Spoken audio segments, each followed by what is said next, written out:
So the name of this exercise is called the inchworm. This is a good warm-up to prepare you for the exercises that we'll be doing today. First, what you do, stand up position like this, feet close together, bring your hands down, almost like a toe touch.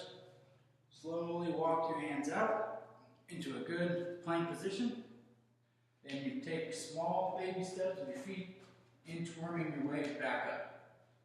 Then you do it again, walk your hands out, good plank position. Slowly walk your feet back up.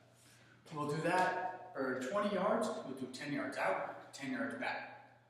Some common mistakes that we don't want to see is it's not a race. So you're not trying to get in that good plank position and take just 2 big steps, get back up there.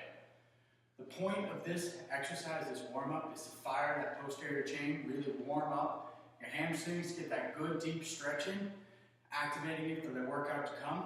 Also, you get good shoulder activation from holding that good plank position, and you fire your core too, warming up everything to prepare yourself for the exercise of the day.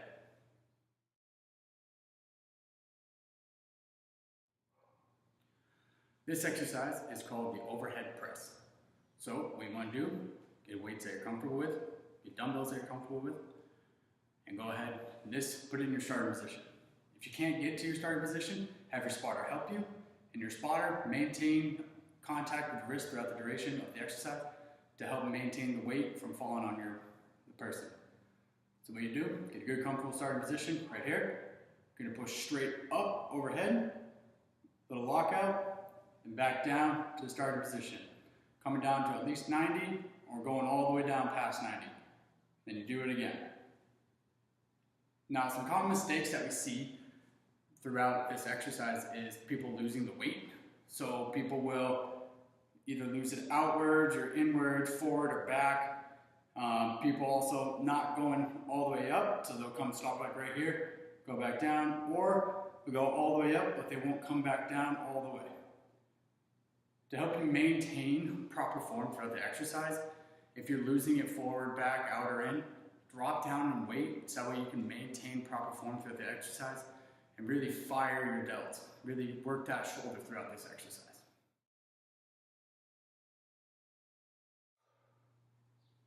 This exercise is called the weighted lunge. You can use a barbell to rack it on your shoulders to do the lunges, but today we're going to be using dumbbells. So to show you how to do the form correctly, grab the dumbbells, secure them in both hands, nice and tight.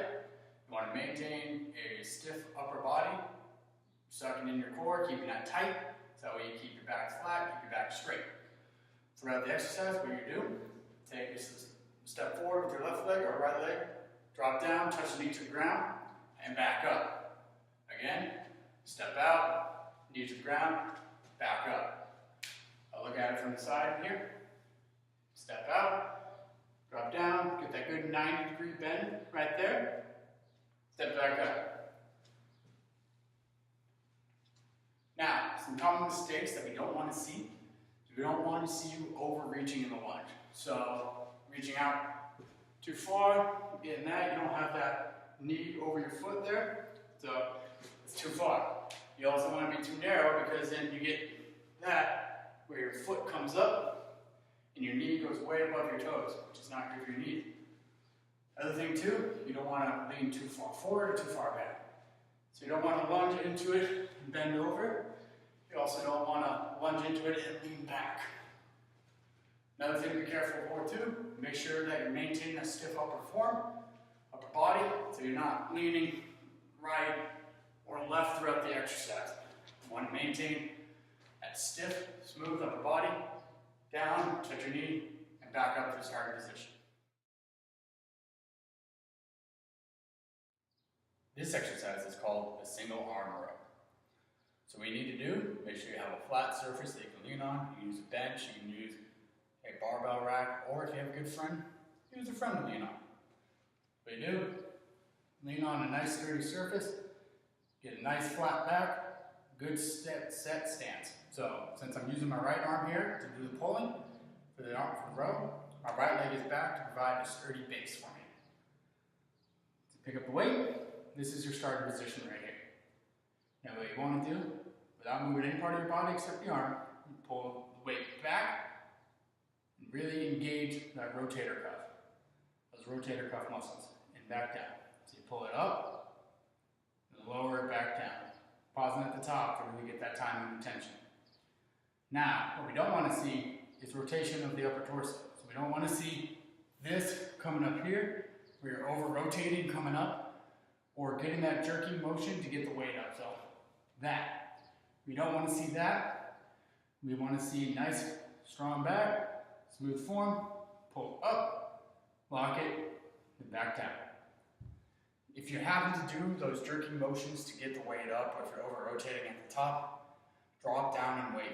What we want to see is that nice, smooth form, pulling up, really engaging those rotator cuff muscles, and lowering back down.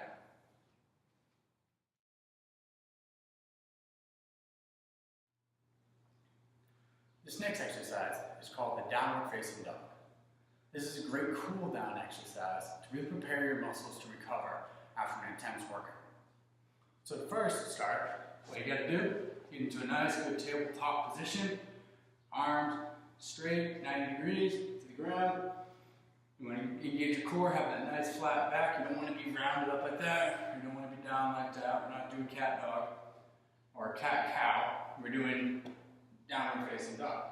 So get right here, and then slowly lift yourself up off the ground. What you're gonna do, it's gonna pretend like you got a rope around your waist, and somebody's pulling it up. So somebody's pulling your waist up, up, up, maintaining that flat back, really engaging the hamstrings here.